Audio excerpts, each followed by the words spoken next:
¿Qué tal? Bienvenidos a este análisis. Para quienes están en el liderazgo o sirven en la iglesia, seguro que se han topado con esta tensión.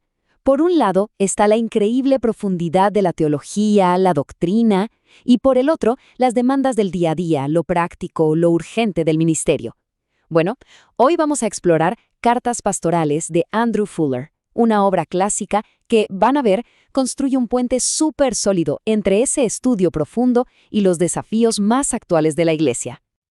Arranquemos entonces con esa pregunta, que es la pregunta del millón y que resuena en tantos ministerios. Uno pasa horas estudiando, preparando sermones que sean teológicamente correctos, pero luego viene la verdadera lucha. ¿Cómo hacemos para que toda esa verdad cobre vida en la gente? O sea, ¿cómo se cierra esa brecha?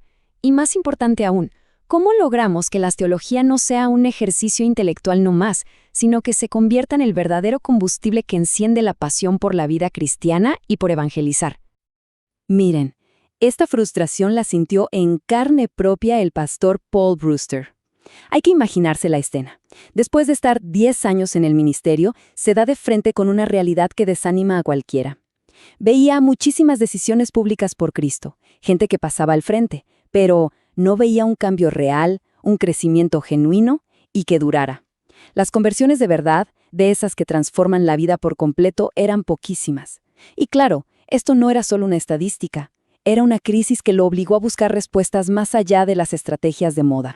Y en esa búsqueda, Brewster no encontró una nueva técnica de crecimiento de iglesias, ni un programa súper innovador. No, su viaje lo llevó 2 siglos atrás, a un pastor y teólogo del siglo XVIII que, increíblemente, había luchado con los mismos problemas, Andrew Fuller. Resulta que encontró una voz del pasado que hablaba con una claridad y una relevancia sorprendentes para los desafíos del presente. A veces, la sabiduría que más necesitamos no es la más nueva. A ver, echemos un vistazo rápido a la vida de este hombre, que fue toda una figura.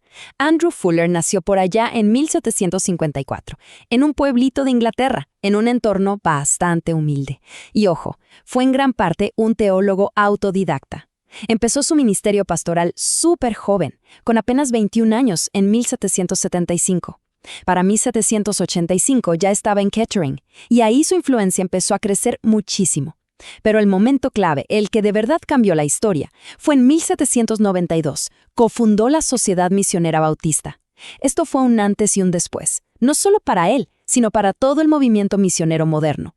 Desde esos inicios tan sencillos, se convirtió en un gigante de las misiones globales, hasta su muerte en 1815. Y aquí está su principal contribución teológica, que fue toda una revolución en su tiempo. Se le conoce como calvinismo evangélico. Para entender el impacto de esto, hay que imaginarse la época.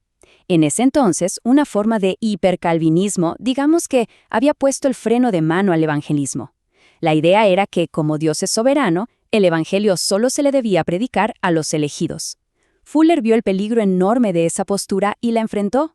Él argumentó que la soberanía de Dios y la responsabilidad humana no se pelean, sino que van de la mano. Defendió con una pasión increíble que el evangelio es para todo el mundo y que es nuestra responsabilidad anunciarlo. Y fue este equilibrio el que desató una nueva y poderosa pasión por la misión. Bueno, pues toda esta sabiduría y experiencia pastoral nos lleva por fin al libro del que hablamos hoy.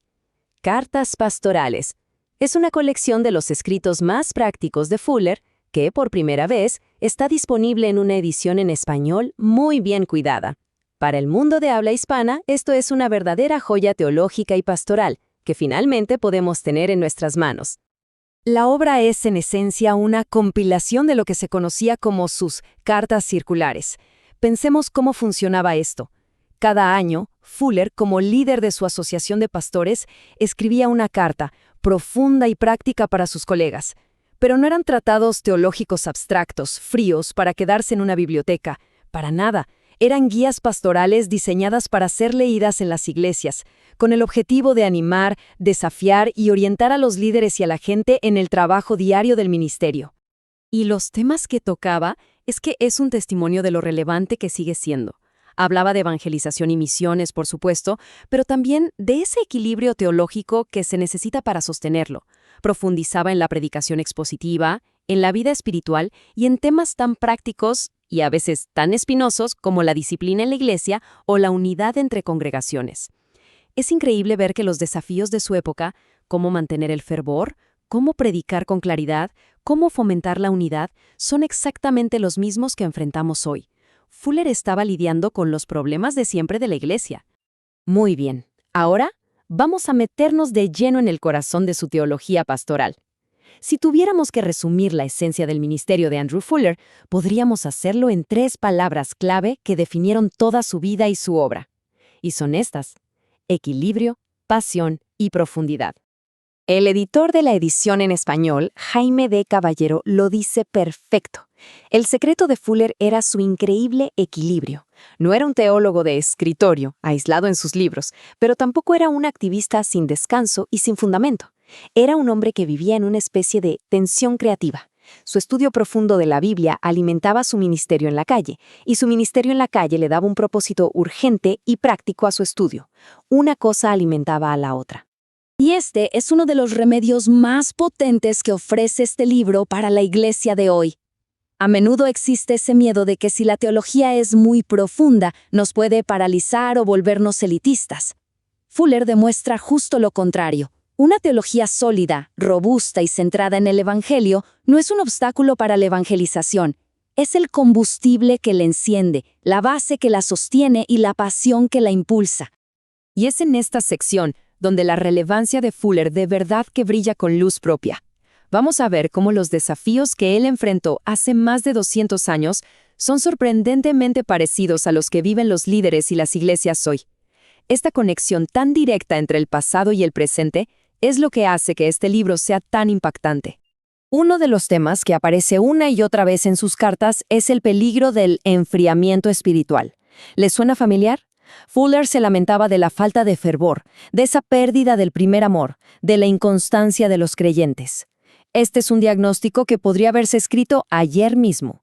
En nuestro mundo tan lleno de distracciones, donde la apatía es una lucha de todos los días, la advertencia de Fuller sobre cultivar activamente el fervor espiritual es más necesaria que nunca. Y ojo, que Fuller no le sacaba el cuerpo a los temas difíciles, incluso a esos que nos incomodan hoy. Habló de frente sobre la necesidad de la disciplina en la iglesia, pero una disciplina con amor y de cuidado mutuo. Para él no se trataba de un castigo o de un juicio legalista, no, para nada. Lo veía como un acto de responsabilidad, de cuidado familiar, algo esencial para proteger la salud de la congregación y el testimonio que se da al mundo. En una cultura que le huye a la confrontación, esta es una lección valiente y muy necesaria sobre el amor que corrige. Pero por encima de todo, y esto es clave, Fuller insistía en que el ministerio debía estar centrado en Cristo. Para él, Cristo no era un tema más en la lista de sermones, no, era el solo alrededor del cual giraba todo lo demás. Cada doctrina, cada consejo, cada llamado a la acción, todo estaba conectado íntimamente con la persona y la obra de Jesús. Por eso decía que la predicación no podía ser un ejercicio académico y frío, sino que tenía que ser el desbordamiento de un corazón lleno de la gloria y la gracia de Cristo. Llegamos a la última parte. Después de todo lo que hemos visto, la pregunta es, en la práctica, ¿cómo nos sirve este libro a los que estamos en el ministerio hoy? ¿Cómo se puede tomar esta sabiduría del siglo XVIII y aplicarla en nuestras iglesias este mismo domingo? El libro nos deja con principios fundamentales, claves pastorales que no tienen fecha de vencimiento. Primero, creer antes de predicar. La predicación no es una actuación, tiene que nacer de una experiencia real con la verdad que se anuncia. Segundo, Cristo en el centro. Ya lo dijimos, pero vale la pena repetirlo. Su persona y su obra tienen que ser el núcleo de todo. Tercero, servir con humildad. Fuller nos recuerda algo básico. El pastor existe para la iglesia, no al revés. La verdadera grandeza está en el servicio. Y finalmente, perseverar. Porque el ministerio no es fácil. Soportar las aflicciones, las propias y las de los demás, es parte del llamado. En resumen, Cartas Pastorales es mucho más que un documento histórico. Es una caja de herramientas de teología pastoral, un verdadero tesoro de sabiduría de uno de los siervos que Dios usó de una forma increíble para despertar a su iglesia. Es una herramienta afilada, probada por el tiempo y profundamente relevante para cualquiera que esté hoy en el liderazgo de una iglesia. Y la vigencia de la obra de Fuller nos deja con esta idea dando vueltas. A veces, la guía más clara para el futuro no viene de la última moda o de la innovación más reciente, sino de escuchar con atención la sabiduría del pasado, esa que ya ha demostrado que aguanta el paso del tiempo. Ojalá que este recorrido les haya despertado el interés en la sabiduría tan profunda y a la vez tan práctica de Andrew Fuller. Para saber más sobre cartas pastorales y conseguir una copia de este recurso que es fundamental, visita nuestra página web en www.teologiaparavivir.com para más detalles.